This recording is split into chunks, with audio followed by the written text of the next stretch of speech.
છેલ્લા ઘણા સમયથી મોરબી નગરપાલિકા દ્વારા જે બાકીદારો છે જેને વેરો હજુ સુધી ભર્યો નથી તેમને નોટિસો આપવામાં આવી રહી છે, ત્યારે હવે મોરબી નગરપાલિકા વેરા વસૂલાત માટે કડક પગલું ઉઠાવવા જઈ રહી છે અને આગામી સમયમાં હજુ પણ જે અમુક લોકોએ વેરો નથી ભર્યો, નોટિસો આપવા છતાં પણ વેરો ભરવામાં નથી આવ્યો, તેઓની મિલકત જપ્તી કરવામાં આવશે। આ બાબતે મોરબી નગરપાલિકાના ચીફ ઓફિસર દ્વારા ચેતવણી આપવામાં આવી હતી।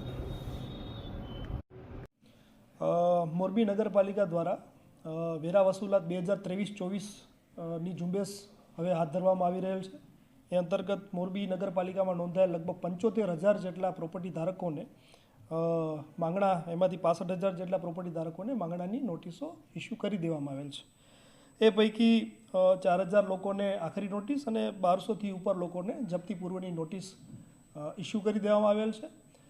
મોરબી નગરપાલિકાનું ટોટલ માંગણું લગભગ 31 કરોડ 80 લાખ જેવું છે અને એ પૈકી 8.5 કરોડ જેટલી વસૂલાત હાલમાં થઈ ગવા પામેલ છે।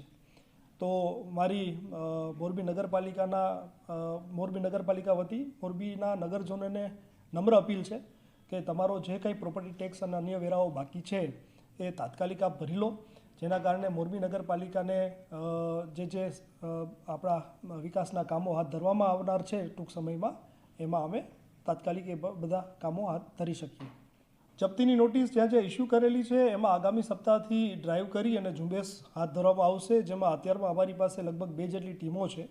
એમાં જરૂર જણાય વધારે ટીમોનું ગઠન કરીને પણ જે આસામીઓએ જપ્તીની નોટિસ આપ્યા હોવા છતાં હજુ સુધી વેરા ભરપાઈ કરવાની તસ્દી લીધેલી નથી, તો એમાં કડક હાથે કાયદાકીય કાર્યવાહી કરી અને એમને સીલ મારવાની કાર્યવાહી પણ કરવામાં આવશે। સરકારી મિલકતોમાં પણ જ્યાં જ્યાં મોટા બાકીદારો છે એ કચેરીઓને બાકીની નોટિસો આપવામાં આવેલી છે અને એમના પણ અમારા રેગ્યુલર ફોલોઅપ ચાલુ છે। મોરબી નગરપાલિકાના તમામ 13 વોર્ડની અંદર આપણે 1 જાન્યુઆરી 2024થી એજન્સી ટેન્ડર થ્રુ ફાઇનલાઇઝ કરી અને કામગીરી ચાલુ કરવામાં આવેલ છે। એમાં door to door garbage collection A agency દ્વારા હાલમાં ચાલુ છે। લગભગ એમના દ્વારા 28 વાહનો અને રૂટ બનાવીને આ કામગીરી ચાલુ રાખવામાં આવેલ છે। મોરબી નગરપાલિકા વતી મારી બધા નગરજનોને એક નમ્ર અપીલ છે કે આપનો જે કચરો છે એ રોડ ઉપર કે અન્ય કોઈ જગ્યાએ ના ફેંકતા આપ આ ગાર્બેજ કલેક્શનની જે વાન આવે સવારે એની અંદર જ આપ કચરો એની અંદર નાખો। એમાં ભીનો અને સૂકો કચરો નાખવાની અલગ અલગ જોગવાઈ છે, તેનું આપણે પાલન કરીએ અને આપણે મોરબીને સુઘડ અને સ્વચ્છ બનાવવામાં આપણો પોતાનો ફાળો પણ આપ આપો। એના માટે પણ આવતીકાલથી લગભગ 15 દિવસની ઝુંબેશ રૂપે કાર્યવાહી અમે હાથ ધરવામાં આવનાર છે।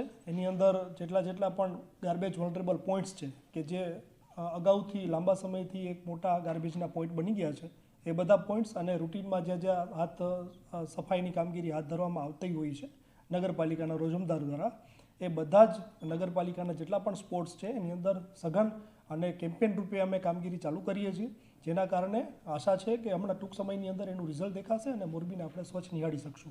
એના માટે પણ અમે સૂચના આપી છે કે જ્યાં જ્યાં આવા પોઈન્ટ્સ ઊભા થાય છે કે જેમાં મોરબી નગરપાલિકા દ્વારા અલગ અલગ સફાઈ કામદારો બધો કચરો ભેગો કરીને એક જગ્યાએ ડમ્પ કરતા હોય, તો એવી સૂચના આપવામાં આવેલી છે કે આવો કચરો ત્યાં ડમ્પ ના કરતા નગરપાલિકાના વાહનોની અંદર એમને નાખી અને જ્યાં ગાર્બેજનો ડમ્પિંગ પોઈન્ટ છે એની અંદર એમને નાખી દેવામાં આવશે।